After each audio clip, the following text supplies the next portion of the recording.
Drodzy, powiem wam, że ja nie mam żadnej tremy. Halleluja. Wiecie dlaczego? Bo jesteście moją rodziną. Amen. Rodziną Bożą. Amen. Przynosimy wam pozdrowienia z naszego zboru z Wyszczycy Kłodzkiej. Dziękujemy. Wierzę, że teraz nasz zbór modli się o nas i na pewno o tą muskułę, którą za chwilę chcę przeczytać. Drodzy, chcę wam powiedzieć, że to jest dzieło naszego Pana Jezusa Chrystusa.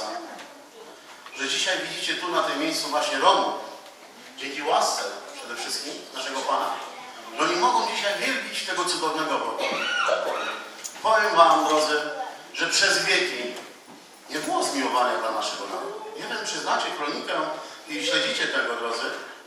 Powiem wam, że wydaliśmy z Arkiem Biczakiem taką książkę na temat tego, że wiecie, był pewien człowiek o imieniu Schmidt, wiecie, w Anglii. Wydaliśmy, to znaczy my żeśmy tłumaczyli tą książkę tego człowieka. I wiecie, to było ponad 100 lat temu.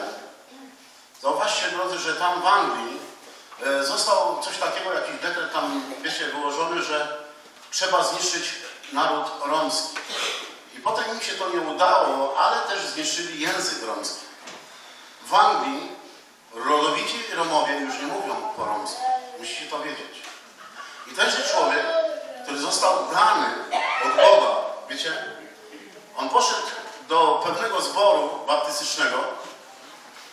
I wiecie co, powiem tak, to co dzisiaj pastor powiedział, że kiedy usłyszał właśnie te pieśni, wiecie, które tam ludzie wielbili Boga, może nie tak jak my teraz, tak wiecie, z entuzjazmem i tak dalej, ale na pewno ta pieśń mu doszła gdzieś tam do serca. I on pomyślał sobie, wejdę do tego zgromadzenia i posłucham się, o czym oni śpiewają. Wiecie, kiedy wszedł do tego zgromadzenia, jedno słowo trafiło do jego serca. Wiecie, ci ludzie byli bardzo, bardzo biedni, ubodzy. Moi drodzy, tenże człowiek w ten czas przyjął Jezusa do swojego serca. I był wielkim świadectwem dla swojej rodziny. Ci ludzie szli na wioski, wiecie jak to było u Romów przedtem, kradli i tak dalej. I on zaczął tłumaczyć swoim rodzicom. I wiecie, poprzez to, co on mówił w swoim domu, wiecie co się stało? Oni jeszcze tym bardziej byli ubodzy, ci ludzie, i sprzedawali potem wieszaki, które sami ręcznie po prostu produkowali. I on sam chodził z tymi wieszakami. I chcę wam powiedzieć tak pokrótce, żeby skrócić to wszystko, drodzy. Gdzieś po 2-3 latach ten człowiek był tak już wielkim kaznodzieją, że go inne zbory, tego Roma właśnie, zapraszali wszyscy na usługę. Kiedy on mówił, uwierzcie mi drodzy, duchy nieczyste wychodziły momentalnie. Kiedy kładł swoje ręce w imieniu naszego Pana, tam się działy uzdrowienia, tam ludzie pokutowali, przychodzili do Boga. Wszyscy chcieli właśnie tego Roma. Wiecie, ja się dzisiaj też zastanawiam na tym, drodzy, że wiecie, ta łaska cudowna naszego Pana Jezusa Chrystusa i okazała się nam w Wyszczycy Kłodzkiej. Nie wiem, jak to było we Wałbrzychu, ale znam trochę ludzi tutaj, drodzy, na tym miejscu i wiem, że chyba jeszcze był spokojniejszy niż my w Wyszczycy.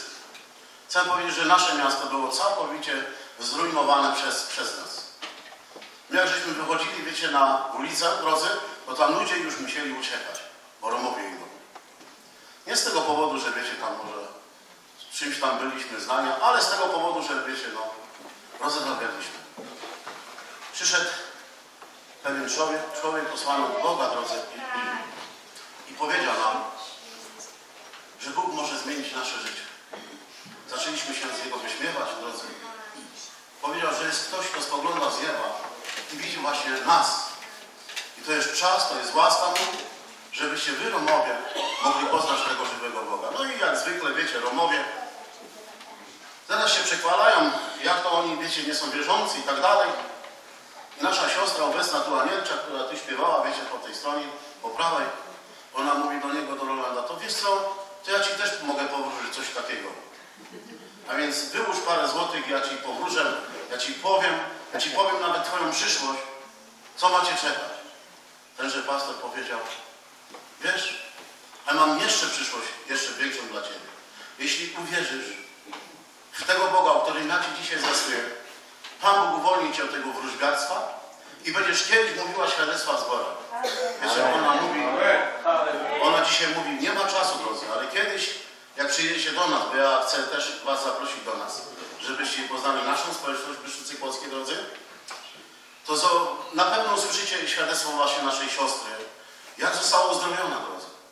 Gdzie lekarze już mówili, wiecie, króciutko powiem, gdzie lekarze powiedzieli mężowi, wiecie, żeby już szykował sobie pieniążki na trumnę, a jednak Pan Bóg jest wielki. Amen. Przyszli nasi bracia, wiecie, nałożyli ręce, zaczęli się modlić do żywego Boga i Pan Bóg uzdrowił. Amen.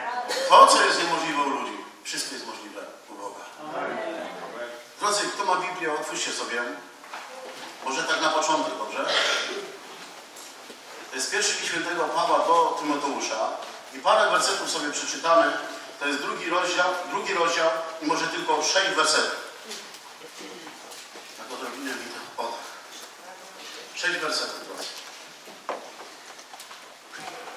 Nie wiem jak brat Roman, ale to jest zawsze stresujące, wiecie, kiedy my mamy występować w zborach, wiecie, w imieniu naszego Pana, to człowiek tak, wiecie, przerzuca te kartki, to co najlepsze, człowiek chciał dać dla sióstr, braci, a tak przecież nie powinno być.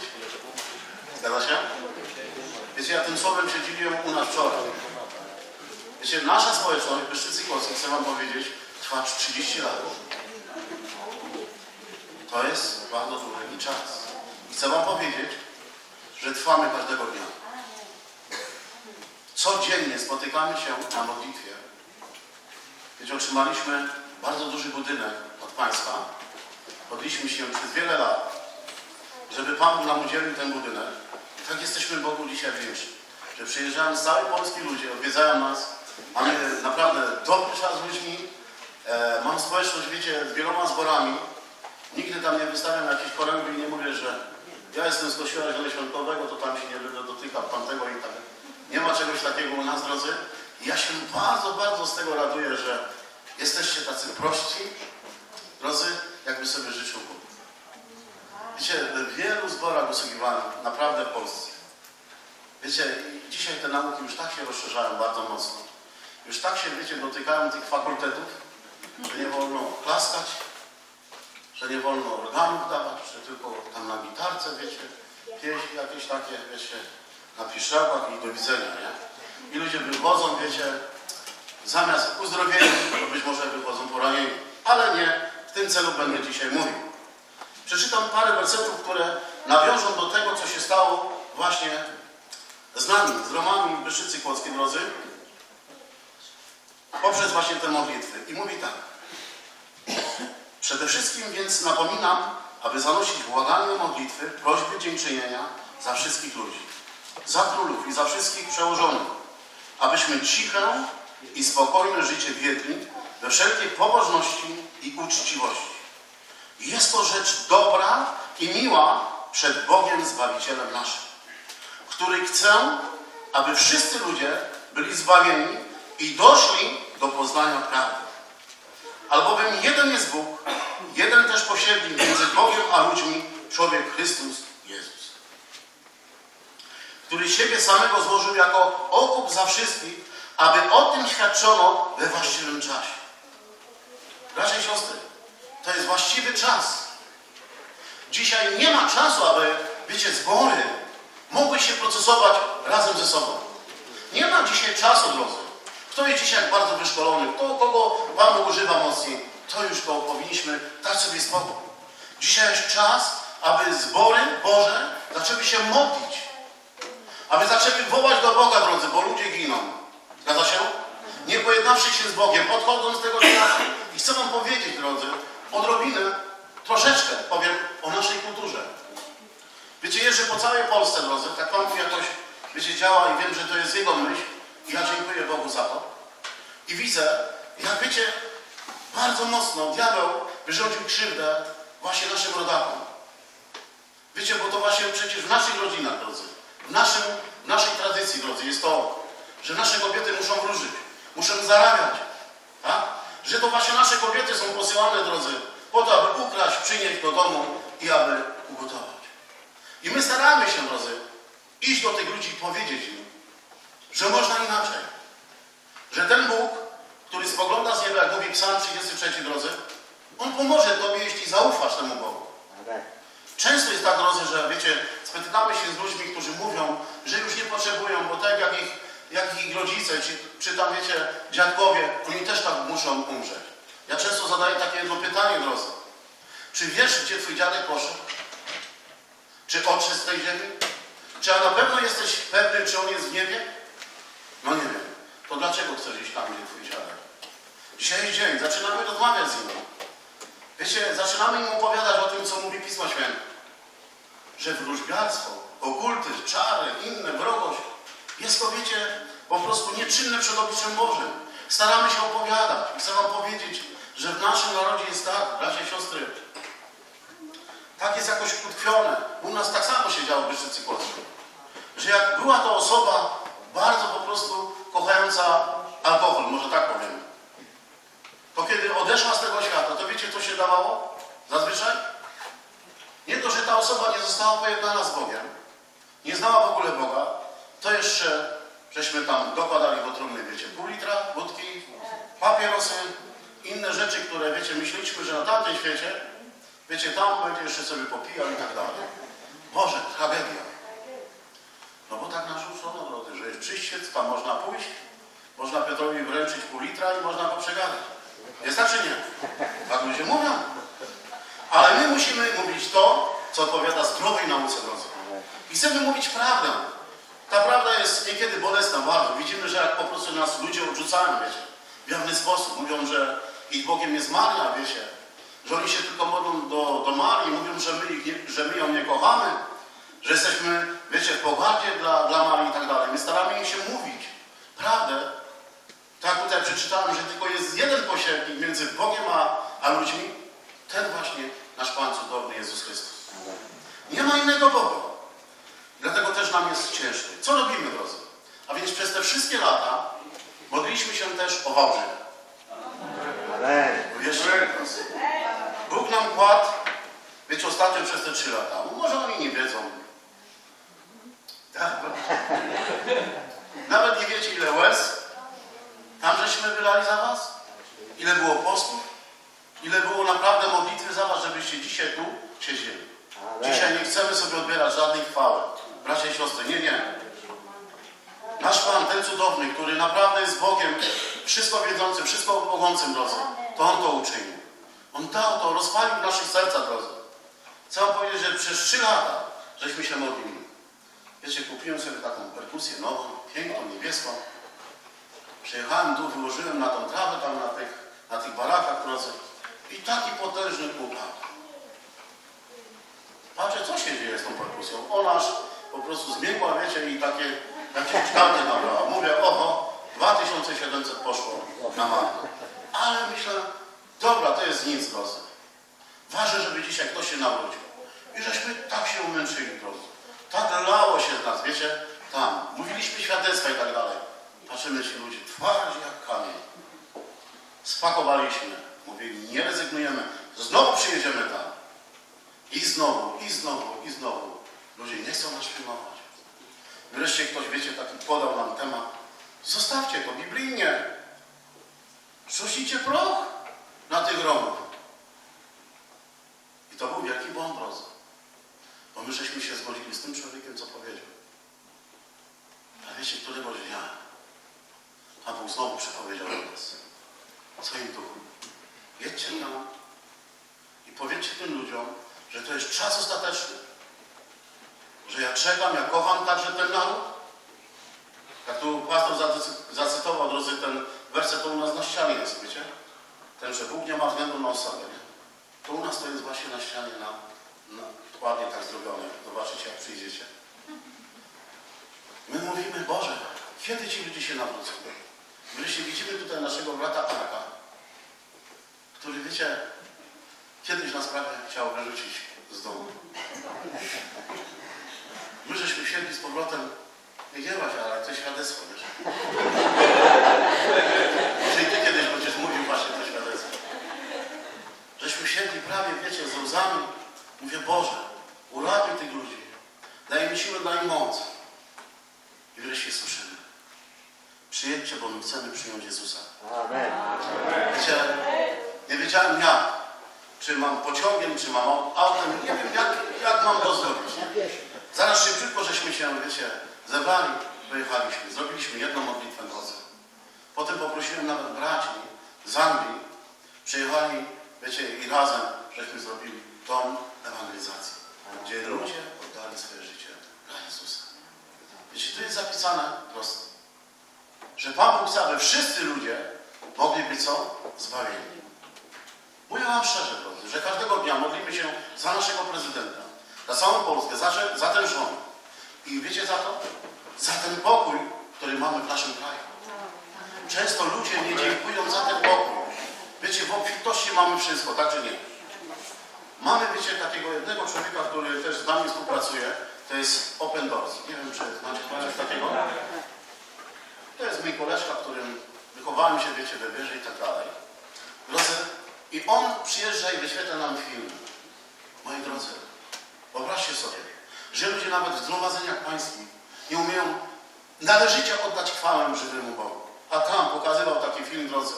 Wiecie, że 4 braci na zewnątrz stoi i oni są narażeni na to, że kiedy przyjdzie wojsko, muszą być zabici. Bo bronią ten zbór, oni się modlą tam. Wiecie, bez ścian ludzie chwalą Boga, wysławiają żywego Boga, drodzy. Chcę wam powiedzieć, że na Ukrainie mamy braci, właśnie i siostry romskie, gdzie, wiecie, wybrało się, nie wiem, czy znacie, może Jurka Marcola. Ktoś zna? To jest taki człowiek, którą misję prowadzi wśród Romów na całym świecie. Wiecie, on mówi, że zabrał ze sobą, wiecie, pewnych ludzi, którzy są bardzo wykształceni, wiecie, i chciał tam pouczyć tych Romów, nie? Jak po prostu trzeba służyć Bogu. Powiem wam coś bardzo ważnego.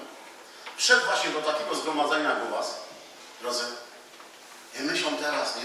O Boże, ile tu potrzeba pracy, ile tu potrzeba nauki, żeby ci ludzie mogli dojść do poznania wiary. Wiecie, wyszedł jeden Rom, wziął jedną gitarkę i zaczął wielbić Pana. I ci ludzie tak stali jak tam, moi bracia. Wiecie, kiedy on zaczął wielbić swojego cudownego Boga, chcę wam powiedzieć coś. Tam ci ludzie otrzymali coś, co, wiecie, długo czekali. Jeździli po wszystkich zborach, bracia i siostry. Wiecie, jak ludzie chcą dzisiaj się dotknąć, nauczycieli, pomazańców i tak dalej. Ale nie szukają mocy w swoich zborach. Zgadza się, czy nie? Nie szukają swojej mocy tu. Nie szukają społeczności z braćmi i siostrami. Ale szukają Bąkiego. Szukają tam innych. Chrisa, wiecie, piszą, cudują i tak dalej.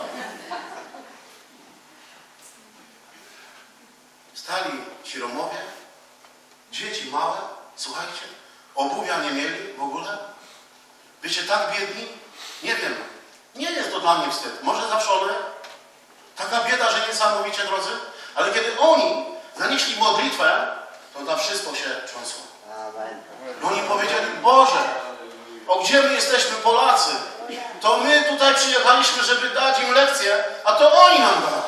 Duch Święty przyszedł, oni padli na swoje kolana, bracia i siostry, i zaczęli pokutować. My mamy wygody, mamy centralne, mamy salę, piękne, wszystko. I nie umiemy chwalić Boga. A tu w ogóle nie mają chleba powszedniego. Nie mają co jeść, oni się nie martwią, drodzy, że pójdą do swoich domów i nie ma obiadu. A my przyjechaliśmy, Arek nam zaraz gąbków naszykował, wiecie, wszystkiego, drodzy. No to jest naprawdę. Dlatego ja to widzę, co jest zapisane, drodzy, że jest to dobra rzecz i miła przed Bogiem Zbawicielem naszym, który chce, aby wszyscy ludzie byli zbawieni. I my nie robimy żadnej różnicy, drodzy. Kiedy głosimy Ewangelię, kiedy robimy ewangelizację, to zapraszamy wszystkich ludzi, nie tylko Romów. Bo byśmy w ten czas byli, wiecie, winni w oczach Bożych. Że tylko dla Romów głosimy Ewangelię. Przypominacie sobie tam na Gaju, kiedy żeśmy głosili Ewangelię? Pewien Pan, taki stateczny człowiek, głosimy Ewangelię i chcę wam powiedzieć, że żaden Rom nie przyszedł, nie podziękował mi za tę usługę. Ale przyszedł właśnie ten narodowości polskiej. Przepraszam, że tak mówię, nie? Przyszedł do mnie i mówi, dziękuję za tę posługę. A Bogu, to jest od Boga. Ale drodzy, dzisiaj właśnie może Bóg użyć naszą narodowość. Zgadza się czy nie? Nas, prostych ludzi, którzy będą trwali, drodzy, którzy będą służyli Bogu całym sercem, całą duszą, którzy będą kochali swojego Boga. Nie jest nam łatwo, wiecie, że nie mamy wykształcenia, drodzy. Że często jest tak, drodzy, że nie mamy pracy. Nie jest nam łatwo, uwierzcie mi, drodzy. Ja widzę moich braci, jak przychodzą do zboru, wiecie. Tak troszeczkę im niedobrze jest, kiedy nie ma nawet na chleb, kiedy nie ma nawet, wiecie, co włożyć do garnka. A jednak przychodzimy wszyscy razem, drodzy, zapominamy o tym wszystkim. Zaczynamy wielbić swojego Stwórcę. I Bóg nam to poświadczy. Panie, nie mamy pracy. My chcemy tam jechać, tam chcemy zrobić i tak dalej. Bo my byśmy chcieli wszystkie miasta zewangelizować. Na pewno chcecie? Chcemy, Panie, chcemy. I kiedy Bóg teraz otworzył nam tyle miast, że nie wiemy, gdzie jeździć. Wierzcie mi, drodzy. A więc mamy Wałbrzych, mamy Kłodzko, mamy Prudnik. Wyobraźcie sobie, drodzy. Mamy dwie miejscowości w Czechach. Tak króciutko powiem, drodzy. Nie wiem, jak tam, pastorze, mam czas. Tak, spokojnie, dobrze? Bo już byłem w takim dworze, wiecie, że dano mi 7 minut, także też umiem się liczyć z tym, drodzy. Słuchajcie, wjechaliśmy do takiego miasta Józefów. To jest w Czechach, jak się jedzie na Pragę. Co się dzieje, drodzy? Wjeżdżamy do miasta, patrzymy, na boisku wszystko czarne, nie? Myślę, może jakiś mecz, nie? Międzynarodowy. Myślałem, że jacyś ludzie przyjechali tam i tak dalej. Ale podjeżdżamy dalej, patrzymy, znowu tam jacyś Romowie. Wyobraźcie sobie, prawie całe miasteczko jest Romów. Wjechaliśmy tam, słuchajcie, z całą grupą ewangelizacyjną. Gdybyśmy weszli z całą grupą, to by, nie wiem, połowę sali byśmy wam zajęli. Chwała Bogu, drodzy. Wiecie, i przychodzimy do tych Romów i mówimy, czy możemy wam zagrać. Wiecie, że Czesi to są bardzo muzykalni Romowie. Oni tam muzyką można przyciągnąć tych ludzi, nie? Dobra. No tak, jak zagrać, to tak. Nie widzimy żadnej, tu możecie nawet sobie rozstawić. Ale patrzę, przychodzi policja romska, nie? Wyobraźcie sobie, że nawet policja jest tam romska. No, tak jest ich dużo, że nawet policja romska.